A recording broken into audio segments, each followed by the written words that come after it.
Hi, friends. Welcome back. Tonight we are doing a really fun video that I'm excited for. At least one is excited for. I'm sure the others will come and go, as always. But tonight we are meeting the crew. So, since I cannot get my animals to do what I want when I want, they kind of do their own thing. I figure as I kind of introduce everyone, I'll put pictures up somewhere. Kind of showing pictures of them as I talk about them. If they're not behind me, which they'll come and go. So, anyway, as it stands right now and for the foreseeable future, we have 4 little friends that run around here. The one behind me right now is,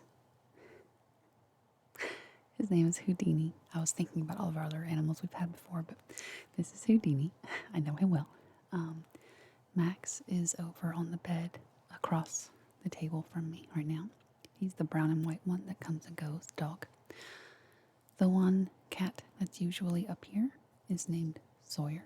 He's a gray and white cat. And we do have one other cat who doesn't usually come into the videos. He's much more camera shy. And whenever he sees the equipment, he runs off. His name is Wishbone. But again, I will get more into everyone's individual story and pictures in a little bit. But before we can get into the story of these 4, we have to go back in time just a little bit to the previous 2. And I will introduce you to those as well. So, in 2009, I was working in an animal hospital. Fun fact, I used to do quite a bit of rescue work and fostering and working in animal hospitals because, as you probably have guessed by now, I do have quite a soft spot for animals. And there was a local rescue group that had pulled 17 puppies from a local shelter down here that were set to, unfortunately, be euthanized that day due to limited space in the shelter. They were trying to arrange transport up to Wisconsin so they could be adopted up there, which is wonderful. They asked if they could board the puppies in the hospital where I was working, and the vet approved that. While they could get transport up to Wisconsin scheduled and figured out. And they said if anyone here falls in love with any of these puppies, feel free to take them home. And since I'm going to try and keep this video short, the puppy that I bonded with got horribly sick with parvo, and we had to nurse him back to health around the clock in the hospital, and we did, and he recovered, and I brought him home. He was named Baffin, and he was a lab mix, and just the greatest joy and derpiest derp that I'd had in a long time. He was a very sweet, sweet boy. He was about 2 years old when I brought my daughter home from the hospital, when she was born, obviously. And I wasn't worried about him because he was the sweetest dog, but he was a big dog.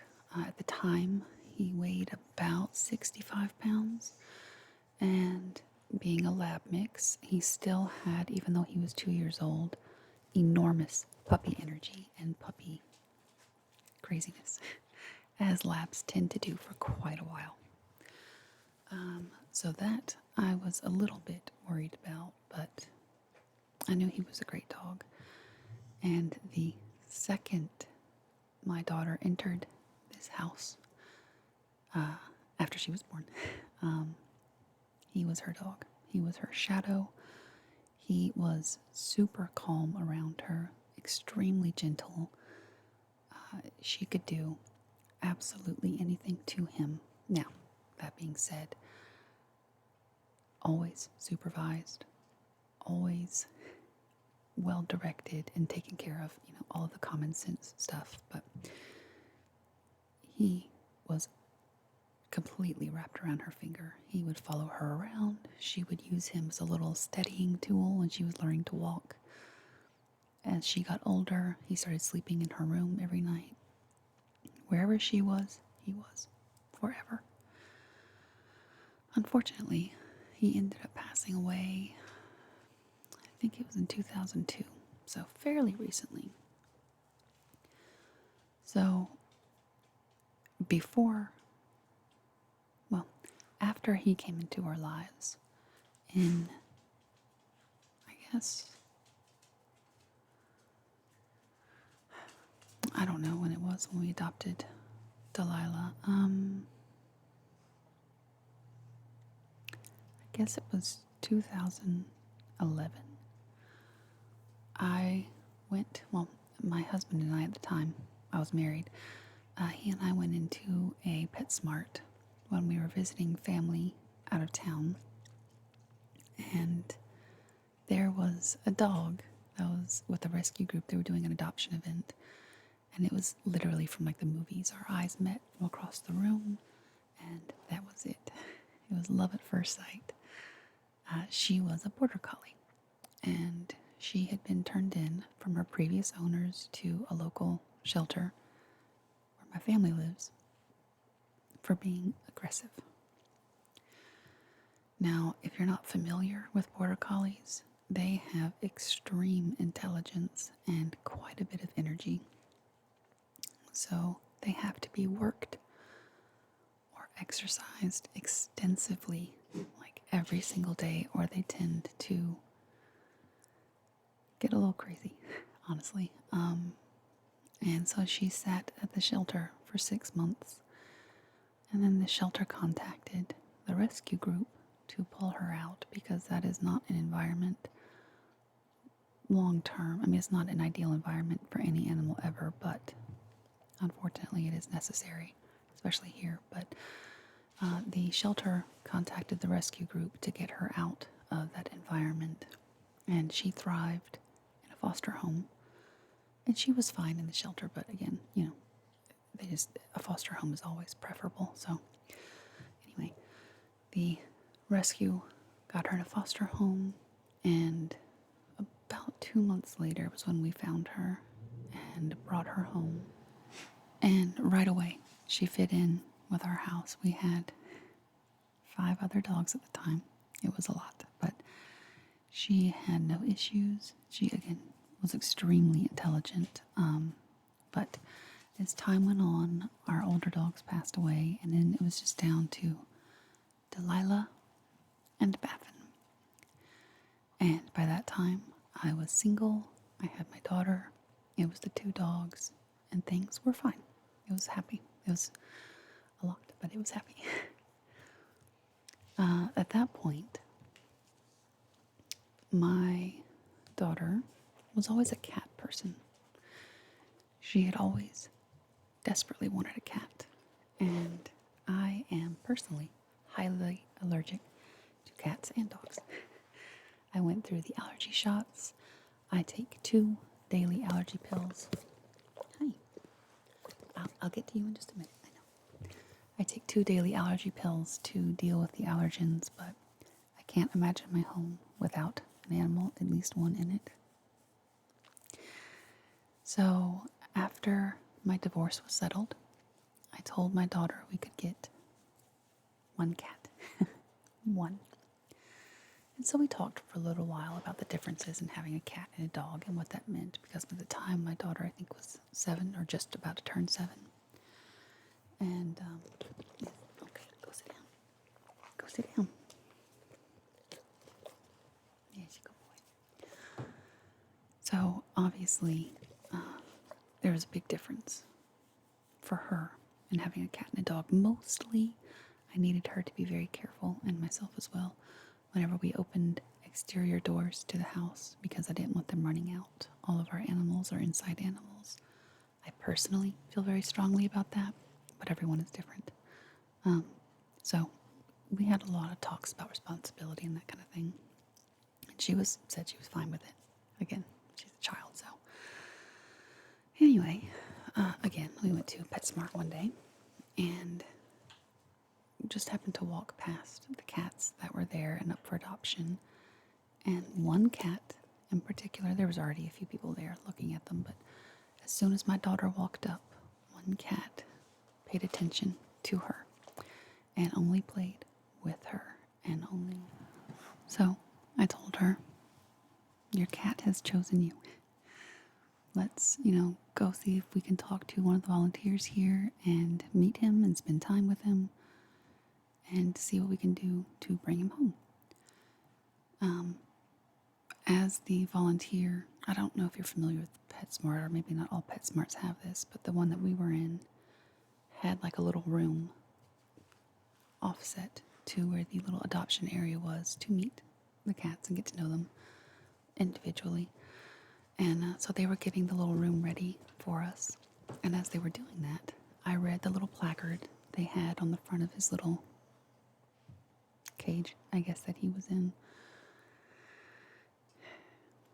And it said that he was a part of a bonded pair and that the rescue group was hoping to adopt them out together.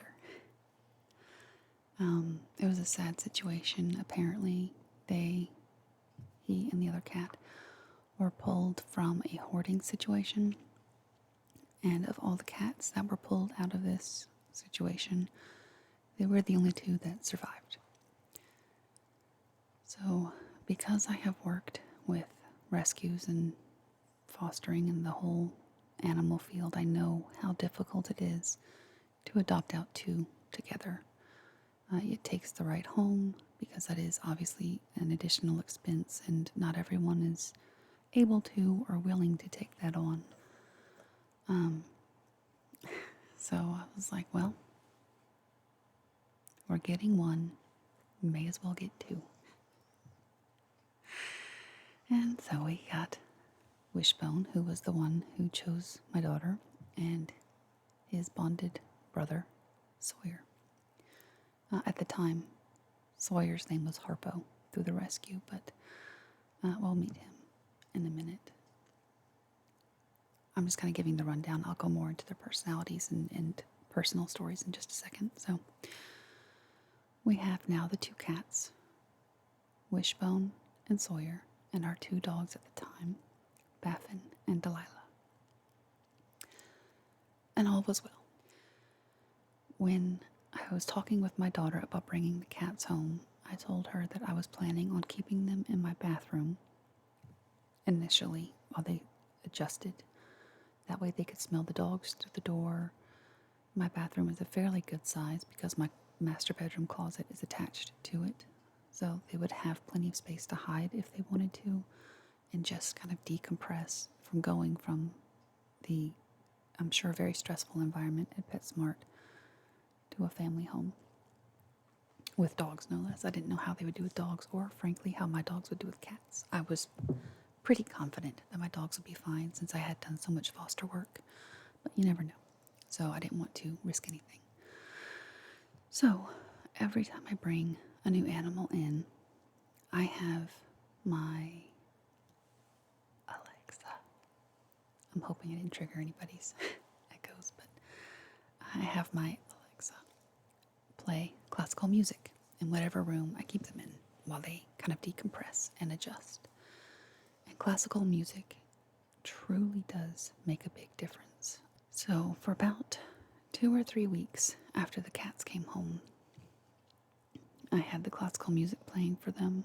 My daughter and I would go in every single day, several times a day for brief periods, and just sit in there and let them get used to seeing us and hearing us. We didn't try to pet them. We didn't try to interact with them. If they didn't want it, they would approach us, and we would just sit still and be quiet. For a 6 or 7-year-old, that was difficult, but she did great. And eventually the cats started approaching us, running up to us, interacting with us, and that was phenomenal.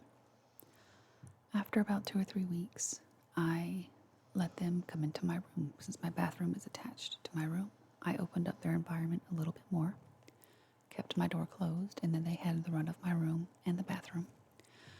And they continued to thrive and do great.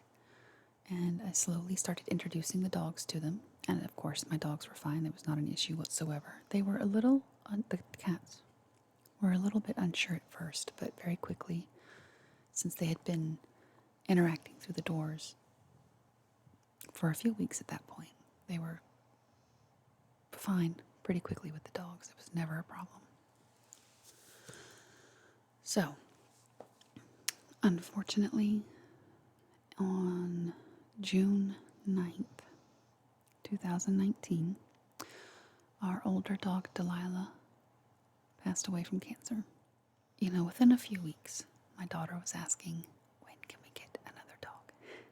Because she's also a big time animal lover. And I understood that, but at the time I was working in office and my commute was over an hour one way every day. And I told her it would not be fair to the animal to bring one home if we're away from the house 14, 15 hours a day. I wanted another dog as well. It just didn't seem like it would be fair. I said when circumstances change, because I knew that my company did offer the opportunity to work from home, and that's what I was working towards. That was my goal, was to work from home. I said when circumstances change, we can look into getting another dog. So we had Baffin and the two cats. And then in February of 2020, I was told that I had been cleared to work from home. Yay. And I was very excited about that. It was Valentine's Day, 2020 actually, when I was told that. And then March 2020 happened. And that here in my area of the world was when everything stopped and the whole country shut down, just about. That's what it felt like. Everyone was sent to work from home. Everything, I work in the medical field, so everything was like flipped upside down into pure chaos and insanity. And my daughter was doing virtual school. I was working from home. I'm a single parent. It was a lot. But in the back of my head, I was like, I'm working from home now. Circumstances have changed.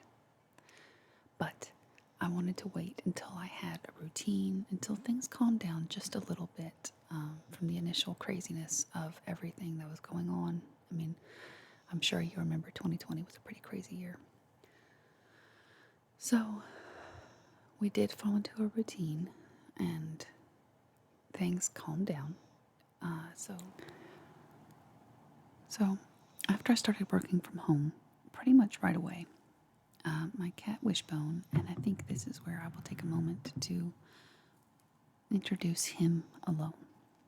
So this is Wishbone. I don't know what side I'm gonna put his picture up on. Probably over here, since the dogs are here. Anyway, so my cat Wishbone, he was the one who chose my daughter at PetSmart to be adopted by. She was his person.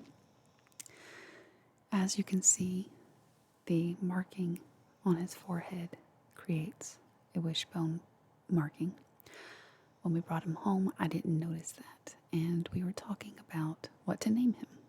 Wishbone is not a name that I would have chosen for an animal or a pet, but when I told my daughter that I wanted to change his name, she said, "Mom, we can't change his name. It's a perfect name for him." And I said, "What are you talking about? Wishbone's kind of, in my opinion, a little bit of a strange name for a cat." And she said, "No, look at his forehead.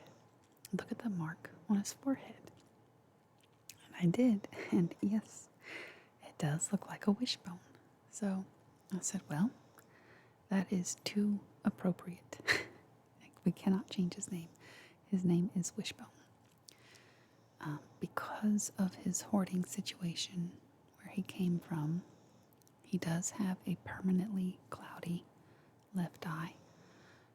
Obviously, his vet is very well aware of it, and I am as well, of course. But it doesn't seem to bother him. he uses it, as far as we can tell, just as much as he uses his other eye. There's no, it's not dry. It doesn't have any kind of discharge or anything, so there's no reason medically to intervene with it at this point. So long as it isn't bothering him, he still jumps and runs and plays and doesn't have any, he's aware of where he is spatially, so he's good with that. He does have a skeletal deformation. When he walks, one leg is a little bit shorter than the others. But again, it doesn't slow him down whatsoever. So he walks with a bit of a swagger, but he's totally fine. It's just something we're keeping an eye on. His vet said he may get arthritis as he gets a little bit older, but for right now, he's completely medically fine, although he does have these couple little issues. But in March of 2020, he came down with a horrific UTI. And I noticed it right away. Like, he started having accidents outside of his litter box, which he had never done. And he seemed to be straining and not producing anything when he would have his accidents. And I mean, they were like every few minutes he would be trying to use the bathroom. So I called his vet, and unfortunately they were shut down for the time being. So I called around and I finally got him into a vet. And, because of my history with animal work, I know that a UTI unchecked in a cat can get very serious very quickly. And obviously, I don't know if you've ever had a UTI. I've only had one my whole entire life, and I would not wish that on my worst enemy. They are extremely painful. So I wanted to get him, taken care of. So I called another vet, and they got him in. And he did. He had a really bad UTI, and so they got him on antibiotics. They gave him fluids and pain medicine and this, that, and the other. And they said, come back in a couple of weeks and we'll do a recheck and see if that has taken care of the issue. A couple of days later, his symptoms had come back tenfold. And I was able to get him back into my vet, which the other vet did absolutely everything they were supposed to do. It was, things happened. There was nothing whatsoever the vet could have done that they didn't do. They did great. But I got him back in with my vet, and they said the same thing. He has a UTI. And I was like, yes, I know that. we know that's well established at this point. But they did an ultrasound and x-rays to make sure there wasn't like another blockage going on. And kept him overnight on an IV for fluids and for pain medicine and antibiotic. And sent him home the next day. And it was literally about 6 weeks that it took to get rid of this UTI for him, the poor guy.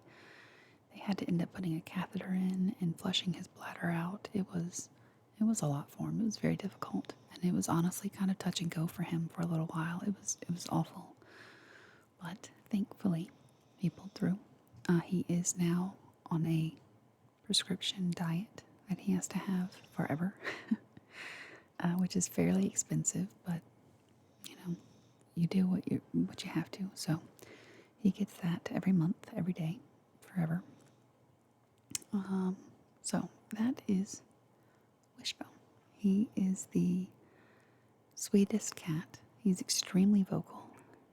If you ever hear meowing, I'll say that's him. He is every night when I go to bed. I have 3 of them that sleep in my bed. Max and the 2 cats. Wishbone sleeps curled up into my side, and Sawyer, who we will talk about now, sleeps down by my feet or under the covers. So, Sawyer is my gray and white cat. He was the other half of the bonded pair, and honestly, I adjusted very quickly to the idea of having 2 cats. I told myself, eventually I was going to get another cat anyway, for the first cat to play with while we were gone, since I was working in office at that time. So it's, in my experience, which is kind of limited with owning a cat, it's a little bit difficult to introduce a new cat or kitten to an established house where one cat or more already live. Can be difficult. So I said, well, if they're already a part of a bonded pair, and I was eventually going to get two anyway, this works out actually quite well. We'll just get two that already like each other, and it's already established. And that way one wouldn't have to adjust by themselves, It worked out well. So Sawyer, when we adopted him, was named Harpo. That's a fine name. It's just not a name that I would have chosen, and I didn't choose. So we changed his name to Sawyer. Now Sawyer also goes by Jellybean. That is his nickname in this house, and he answers to both, Jellybean or Sawyer. I think those are really the only two names that we call him. And he got named Jellybean because when he lays down, he tucks all of his legs up underneath him. And at the time, especially, he was a portly cat. We'll say he was a little chunky monkey. And everything that he had spilled over his legs so that he looked like a little jelly bean when he would sleep. So we call him Jellybean now. Sawyer is what they call a polydactyl cat on his front feet. Poly means many, and dactyl in this case means fingers or toes. So he has many toes on his front feet. He has, I think, something like 10 toes on each paw, and his paws are ginormous on his front feet to compensate room for that. That's not. I will say, I guess it was late, maybe 2019. As you always see, if he's up here, he's normally on this side of the couch. Sometimes he's over here, but normally it's back over here. And that's because this is my spot, the couch right here. And he likes to sit up behind me when I'm on the couch. Or he'll sit on the arm of the couch and kind of lay up my arm so that his head's right there on my shoulder, and I'll scratch him and pet him. He is extremely affectionate. One night when he was laying up my arm and had his head right here, he yawned in my face, and I kid you not, about knocked me out with his breath. It was awful. And obviously animals don't have the best breath, but his was exceptionally terrible. And I looked in his mouth and checked his gums, and his gums were like red, like inflamed, horrible, terrifying, nightmare-inducing red. So I knew he had gingivitis and likely a pretty bad infection in his mouth if his gums were like that. So I called his vet the next morning and I said, he needs to have an emergency dental cleaning because this is terrifying. And his vet said, well, we can get him in 2 weeks. And I said, no. This needs to be like today or tomorrow. I promise you, it's that dire. So they let me bring him in that day and checked. And they said, oh yes, this definitely needs to be done. Like right now. And apparently they said he has a rare disorder where his body does not recognize his own teeth, and they treat it like a foreign body, and they attack his teeth. His own body attacks his teeth and causes extreme infections and bacteria buildup and all of that, which, being that his mouth is so close to his brain, very dangerous very quickly, because that infection can spread in like the blink of an eye. So they said, unfortunately, the only remedy for this is to remove his teeth. That's very expensive, but he had to have it done. I mean, what is the other option, you know? There is no other option. So they did his emergency dental cleaning, and he had 6 teeth taken out. And they said 3 of them, additional ones, fell out while they were prepping him for surgery. So that, I cannot imagine how painful that was for him. Obviously, he had antibiotics and he had a lot of pain medicine because, again, that's a lot for anyone to go through, much less a poor little cat. So after that, they didn't take all of his teeth out. They just took the ones that were having the reaction. His gingivitis and his infections cleared up and all was well. And then Wishbone went through his ordeal. And then after Wishbone was fine, Sawyer again had another attack. And when I called the vet and said he needs to get in right away, they were aware of his situation and his history, and they said, bring him in right now. Like, hang up the phone and bring him in, which I did. And come to find out, he had to have another emergency dental cleaning where they removed all the rest of his teeth. He has his fangs still in the front, and his little, we call them corn teeth, the little tiny, tiny little baby teeth that they have right there in the front. He has those, but everything back is gone. Somehow, he still does really well with dry food. It has not slowed him down at all. His vet said to keep an eye on him, obviously, and make sure he's chewing. Not that just that he's swallowing his food whole, but make sure he's chewing it. You know, obviously, if we need to switch to wet food, 1000%, that's not a problem. But he does very well still, somehow, with his dry food. He has not missed a beat with it. And he has certainly, if you've seen him, not missed a meal. He has lost a little bit of weight, but he needed to anyway. So he's now at a healthy weight. And knock on wood, he's doing wonderfully. It's been a few years. He's not had any other problems whatsoever. He's done really, really well. He is also, like I said, very affectionate. And he and Wishbone have just been the best additions to our house. They've been very social, very people-oriented, very accepting of the dogs as well. It's just been a dream connection with them. So we were happy in our routine. We had it figured out, and we were getting along. And I started thinking, our circumstances have changed. It's time to find a new dog. So I started looking around at all of the animal shelters within about a 3 hour circumference, I guess, range from where we lived, and seeing who was available for adoption. And there was one dog that showed up at, again, a family member's town, and I emailed the shelter about this dog to see if they would be a good fit for our home, and kind of introduce myself a little bit and tell them about our home, and also our vet's information in case they wanted to talk to our vet about the kind of owners that we are.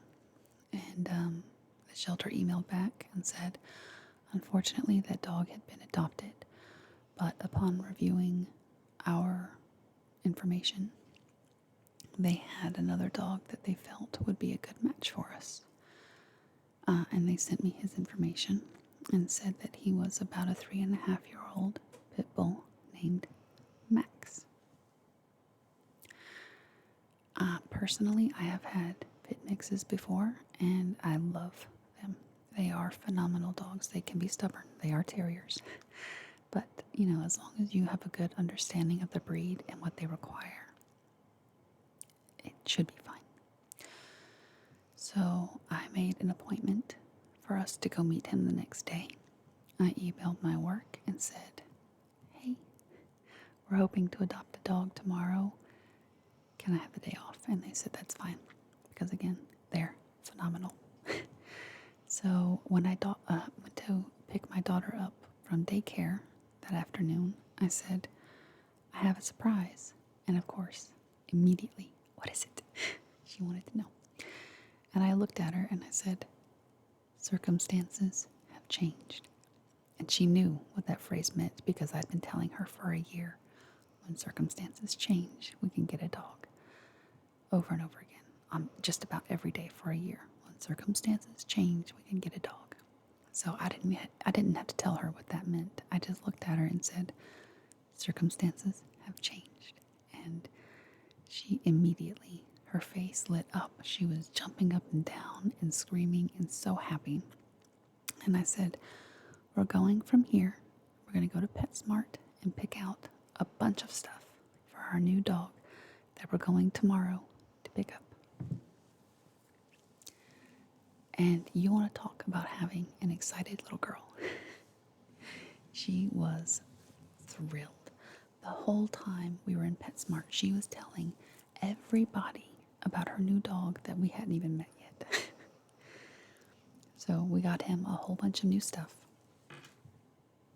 and drove down to this town where my family member lives. And when we got there about 45 minutes early because it was a bit of a drive and I wasn't sure how, traffic would be and all of that. So I wanted to make sure we got there very early. And when we got there, we called them and said, hey, we're here for our appointment to meet Max. Because it was still obviously during the pandemic and they were only taking appointments and you couldn't go into the building. They had to bring the animal out to an outside pen for you to meet them. But anyway. And they said, well, unfortunately, there's another family that is scheduled to meet him before you. They're not here yet, and as a matter of fact, they're about 20 minutes late. But we want to give them the opportunity, since they do have the earlier appointment, to meet him first. And my daughter was devastated. And I said, oh, if that's your policy, that's fine. We'll figure it out when this other meeting has taken place and what we're going to do next. I was a little put out because I was like, we drove 2.5 hours and we're here early. But you never know what the other situation is. So I was like, okay, whatever is meant to be is meant to be. We'll get it sorted out. And, I told my daughter, I said, if it works out that this other family adopts him, that's great. That means we get to adopt a different dog. And then 2 dogs are now rescued from the shelter. So it's good news, we had our hearts set on this one, but maybe it's just not meant to be right now for us to be with him. Maybe someone else is meant for us here, We will see how this plays out and adjust accordingly. And the other family came and we had to watch this meeting. We were in our car and we could see the meeting outdoor area. And they brought their dog with them and it looked like it went fine. Everyone got along. Max was very interactive with the people and all went well. And then they left and the shelter called us from when we were in the car and they said, well, that family chose to not adopt him. So if you guys want to come and meet him, he's, still available. And my daughter was already, before we'd even gotten out of the car, we're going to adopt him and bring him home. And I said, well, let's meet him first, at least. And it was, again, love at first sight with him. She immediately claimed him, and I said, okay, well, he's a great dog. We get along, then that's great. Let's bring him home. And as I was signing the adoption paperwork, they said, oh, by the way, he's heartworm positive.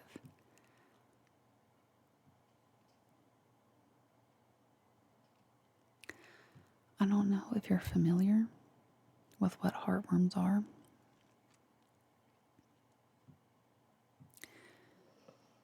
They're devastating. They are literally worms that live in the arteries of the heart. And they continue to reproduce and multiply until they clog the arteries in the heart and they stop the heart of their host. Heartworms are a big problem in this area since we do live in the South. they're spread through mosquitoes, female mosquitoes specifically. And it's a real shame. The treatment is extremely expensive, and more than that, it's horrifically painful for the animal to go through. But as is true for any of my animals, no matter how long I've had them, if there's anything we can do for them, we will do for them.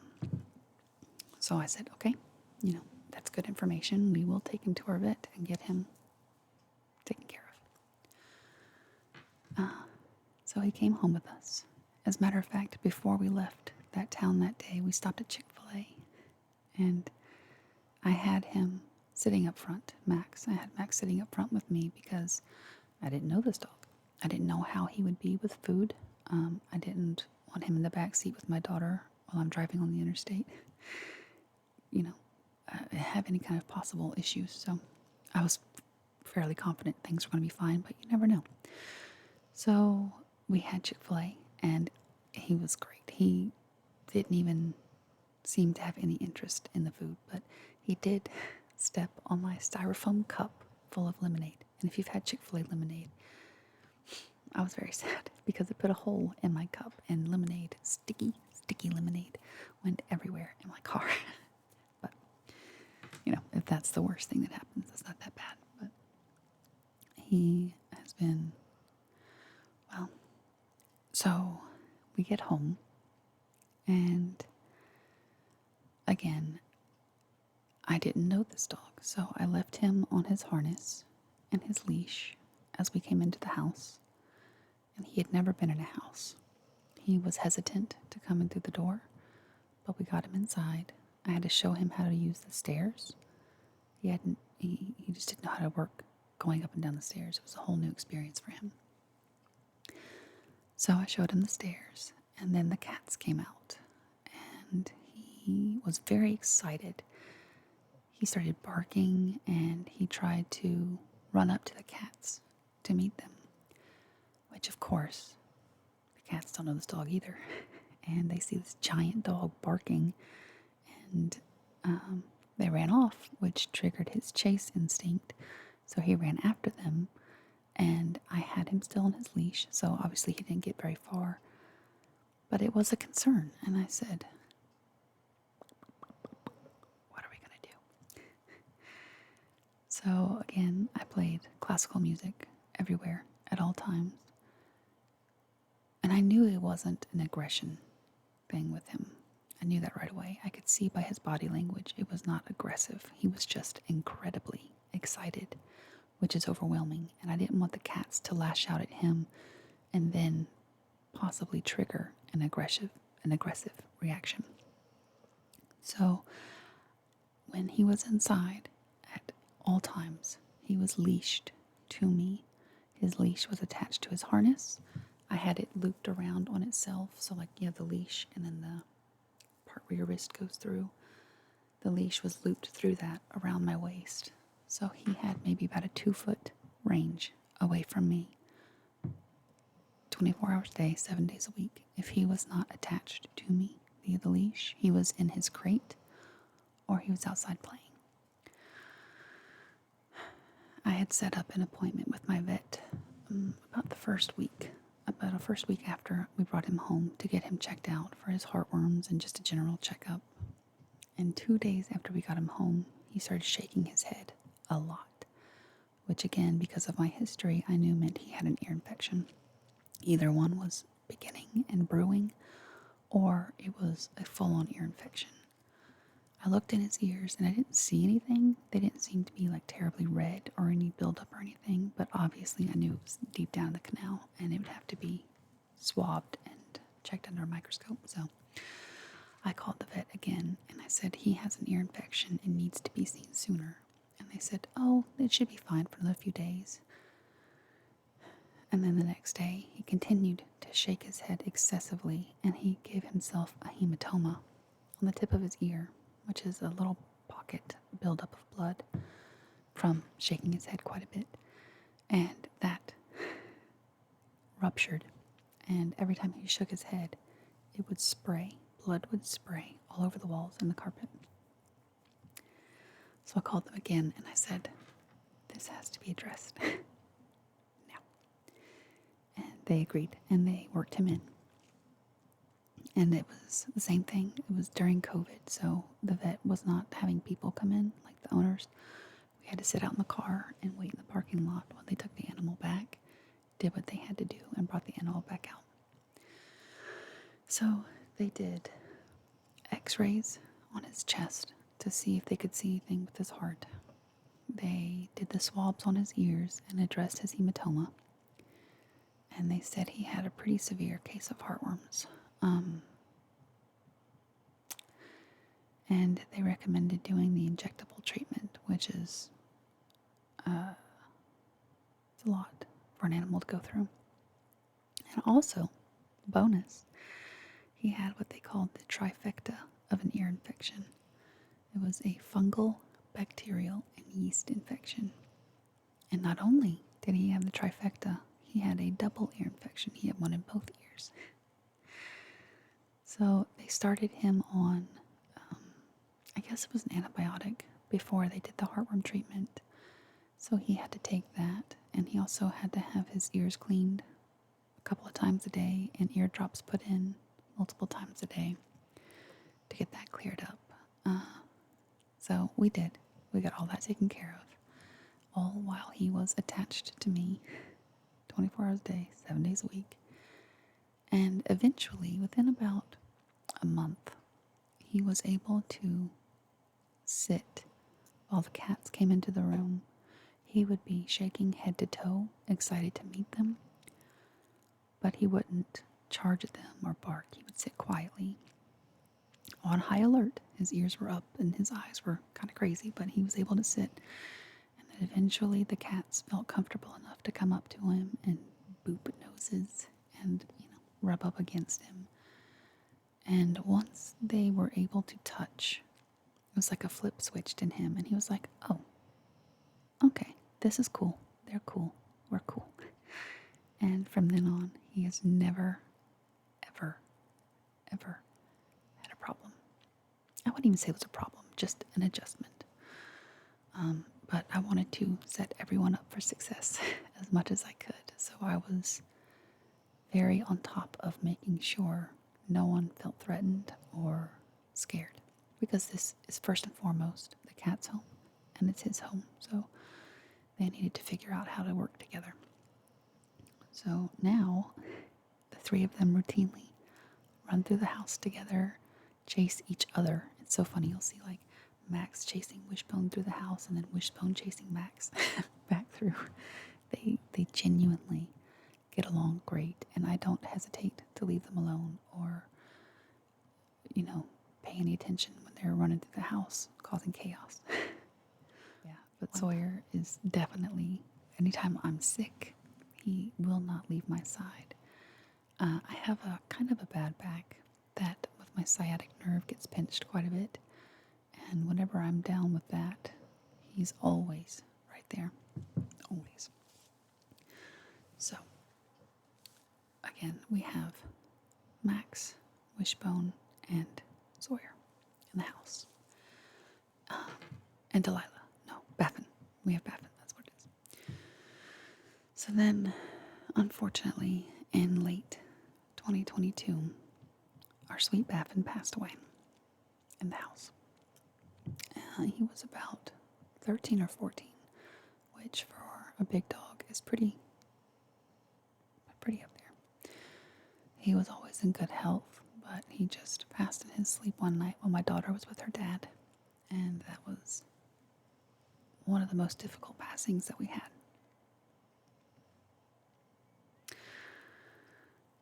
Within a few weeks, my daughter was asking, when can we get another dog? And I personally prefer adopting adult dogs.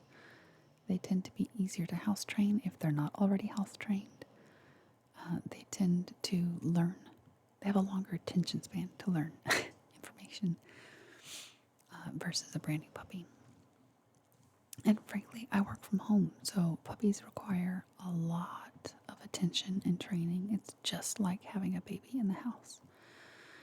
So I told my daughter was like, I want to get a baby puppy. She said she's never had a baby puppy in this house. And she wants a baby puppy. And another thing for me, like baby puppies get adopted super quickly. It's always more challenging to adopt older animals because people want babies. But I said, well, if you want a baby puppy, we'll get a baby puppy. I said, but let's wait until the summer when you can be home and help train and help potty train and just be here to bond with the animal. And I started looking at a rescue group that specifically is for puppies here in the area. And I contacted them. They had a white husky who was about 8 months old, and she had had her first litter. She had her babies outside, and the freezing cold temperatures here at the time. And one of her puppies lost both of his ears and the toes on his front feet due to frostbite. So the rescue group took them in, all of them, and fostered the babies until they were old enough to be adopted. And the mom needed to be adopted. And I said, my daughter fell in love with her, and I said this would work. But when I talked to the rescue group about our house and our intention and interest in adopting this dog, they said, it didn't sound like she would be a good fit for our house because we have cats. And huskies can, not always, but can be very small prey driven. We'll say it that way. So that wasn't a big surprise to me. I said, that's fine. We are looking to adopt a dog. It doesn't have to be this dog, obviously. Whatever dog would be a good fit for our house is the most important thing. So I just kind of kept in touch for a few weeks with the rescue group, and they had an adoption event somewhat near us. And I said to my daughter, let's go to this event and just kind of put faces with names, let them get to know us more than just someone responding to emails, And the woman that I had been corresponding with at the rescue group was there, so we did. We met them, we talked with them, and that was great. And while we were there, my daughter was playing with one of the pins of the puppies, and she fell in love with a little blonde lab mix, yellow lab mix. But this puppy, was literally just sitting in this pin, just barking nonstop. And it wasn't like an excited jumping around, yay, I'm so excited barking. She was just sitting there just barking. And I said, she's very cute. She's very lovely. I don't think she's for our house. I said, look at this black puppy. He is super chill. He's just fast asleep in the middle of all these puppies and this excitement. And he woke up and he came over and he started playing with my daughter. And of course, she fell in love with him. And the adoption people were telling me a little bit about his history. His whole litter was orphaned after they were born, and they were bottle fed by the rescue group, which now I do bottle feeding sometimes for an emergency basis for puppies and kittens. So I know what that entails, and that's a lot of work. But his whole litter was named after Toy Story characters, and this puppy's name was Buzz. So we played with him for a little bit, and I told him, I feel like this would be a good fit for our home. He's a puppy, so puppies tend to be very flexible with the homes they go into, but this was, I think, the one that we wanted for our house if the rescue group agreed with that, and they did. And they said, you guys have been very patient, and we appreciate that, and, if this is the puppy that you guys want, we will work with you to make that happen. So we were over the moon, very excited to have him. And we couldn't take him home that day. He had to, I think, get a set of shots. There was something that it had to wait like a week or two, which was fine. We didn't mind waiting. We were like, we have to get a couple things anyway, so no, it's no problem. So we went out and we had to get a name tag for him. And as we were going to get the name tag, we were discussing names. And I don't know what caused this name to pop into my head, but I said, it would be a cute name for him. Houdini. So now we have Houdini's story. So we got his name tag, we got all of his little baby harness and little baby bed, and we brought it all home. He came home, and when we brought him home, he was just under 10 pounds. He was a little baby, about 8 weeks old, and that was the end of March 2023. So we guesstimated his birthday at being January 25th. So he has a birthday coming up within a couple of days. His first birthday, which is very exciting. Right away. Well, the first day was kind of bumpy with him meeting Max. They were not instant besties, but within like the first few hours, they had running around the house and running around the yard totally fine. But we had his crate because he was crate trained to sleep in overnight, which for a puppy, definitely in my opinion, you need to have a crate, because just like a baby, if your eyes are not on them, they're getting into trouble. So overnight, he was in his crate, and the first night he was not happy, which makes sense. It's a new environment, new smells, new house, new creatures, cats and dogs, and it's a big adjustment. So we put on the classical music, and he went right to sleep. It was very sweet. Every night after that, he would go into his crate. We would put on the classical music, and that was a sign for him. It's time to go to sleep.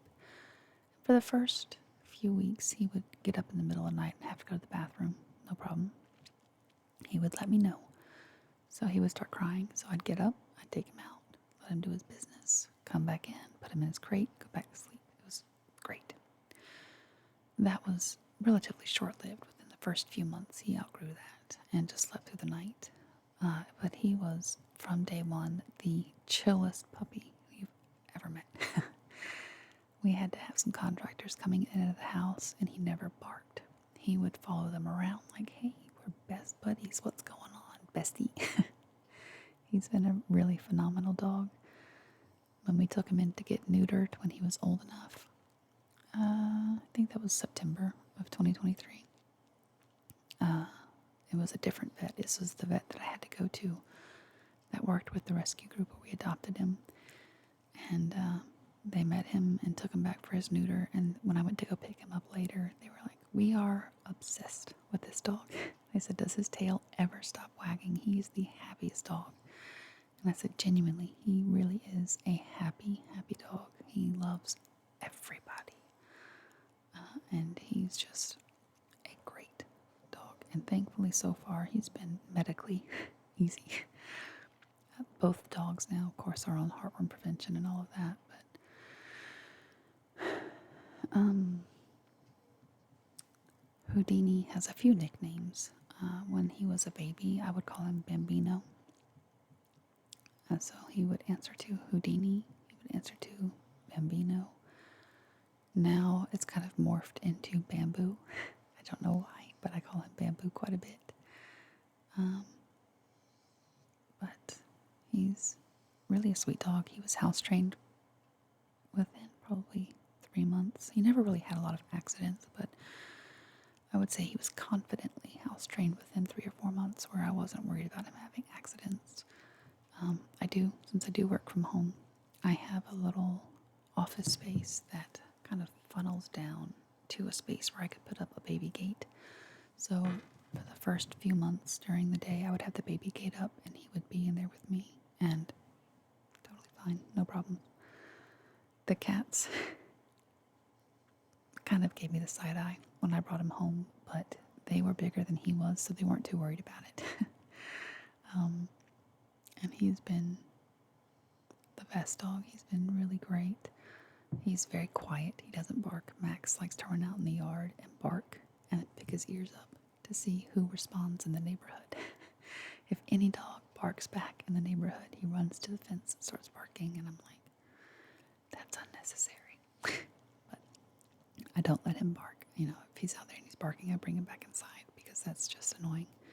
I do have neighbors, and I don't appreciate it when they let their dogs out to just bark. So, but Houdini doesn't care. If there's dogs barking, he's just like, okay, whatever, and goes about his business. No problem. Yeah, I think that's kind of all. So I think that's everybody. Max doesn't really have any nicknames because his name is so short anyway. Meme. We call him Meme a lot. Max or Meme. Houdini is Bamboo, Bambini, Bambino. Wishbone is over there drinking water. We call him Wish or Wishbone. More often than not, I call him Wish. He has a little song with his name. Wish, wish, wish, wish. And he responds to that. Sawyer is Jelly Bean or Sawyer. Soy Boy, Soy Sauce. Those are all names we call him. Yeah. So that's the crew. If you guys see them in the videos, say hi. I always tell them they are loved. Yeah. If you have any questions about anything, I will be happy to address those. But if not, just drop a hi in the comments and I will let them know. As always, I thank you for being here. I hope you enjoyed meeting the crew, and I hope to see you next week.